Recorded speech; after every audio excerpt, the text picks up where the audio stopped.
আল্লাহ পাক বলেন অত ইজ্জু মান তাশা, আমি আল্লাহ সম্মান দেওয়ার মালিক। অত জিল্লু মান তাশা, যখন তালটি বালটি করবে তখন আমি আল্লাহ তাকে চেয়ার থেকে নামানোর ক্ষমতা রাখি।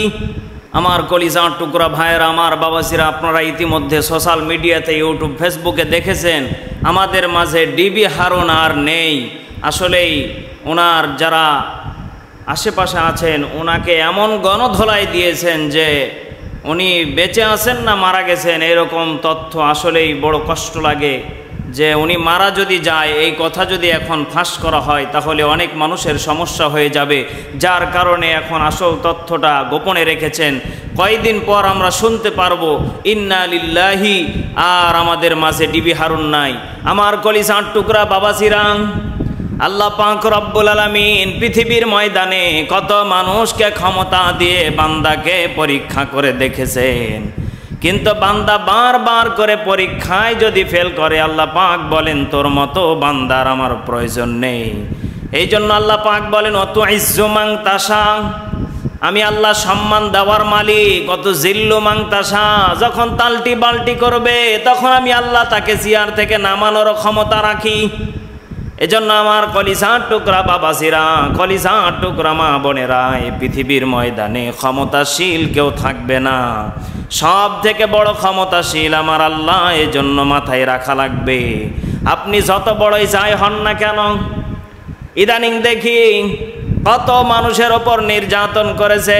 এই যে আয়না ঘর, আমার কলিজার টুকরা মুফতি আমির হামজা ভাইকে 3টি বছর সেখানে রেখেছে, পরিবার জানে না সে জীবিত আছে না মরে গেছে। এজন্য আমার বাবাজিরা লক্ষ্য করে দেখেন রফিকুল ইসলাম মাদানী সহ কত বহু আলেম ওলামাকে উলঙ্গ করে পিটিয়েছে। বড় কষ্ট লাগে মুসলমান এই পৃথিবীর ময়দানে।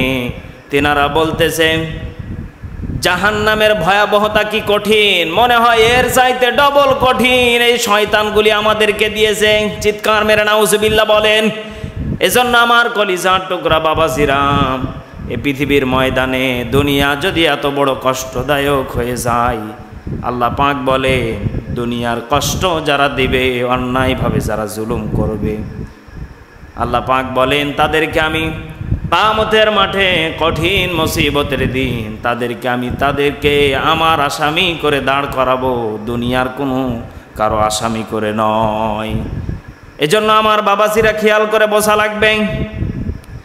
এই যে আর একজন শয়তান, এই হাজার হাজার কোটি টাকার মালিক সালমান এফ রহমান, 36,000 কোটি টাকা তার ব্যাংকে লোন আছে।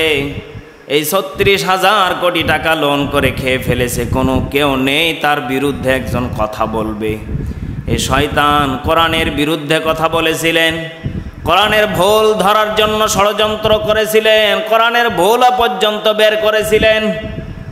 এই সালমান এফ রহমান, এই শয়তানটাকে আল্লাহ পাক রব্বুল আলামিন গত কয়েকদিন আগে এমন জনগণের হাত দিয়ে গণধলাই দিয়েছে, 10 দিন তাকে রিমান্ডে আল্লাহর পক্ষ থেকে তাকে দেওয়া হয়েছে। এজন্য আমার বাবাজিরা, পৃথিবীর ময়দানে খেয়াল রাখা লাগবে, ক্ষমতা যতদিন আপনার থাকবে ততদিন আপনাকে আল্লাহর বিধান অনুযায়ী আপনাকে ক্ষমতা টিকিয়ে রাখতে হলে আল্লাহর বিধান ফলো করা লাগবে, কোরআন ফলো করা লাগবে। আপনি যখন এই দুইটা জিনিসকে, কোরআন আর হাদিসকে ফলো করবেন, আল্লাহ পাক বলেন ওই রাষ্ট্রকে কোরআনের আলোতে আলোকিত বানিয়ে আমি আল্লাহ সবার মাঝে দিন ছড়িয়ে দেব। চিৎকার মেরে বলেন না সুবহানাল্লাহ।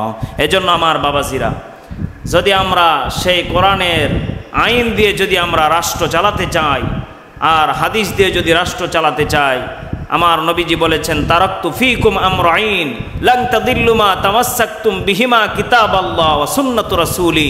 আমি চলে যাব, কিন্তু আমার যাওয়ার পরে যদি কোনো আমার উম্মতে মুহাম্মাদিরা দুইটা জিনিসকে আঁকড়ে ধরতে পারে তাহলে তারা সফল কামিয়াবি হয়ে যাবে।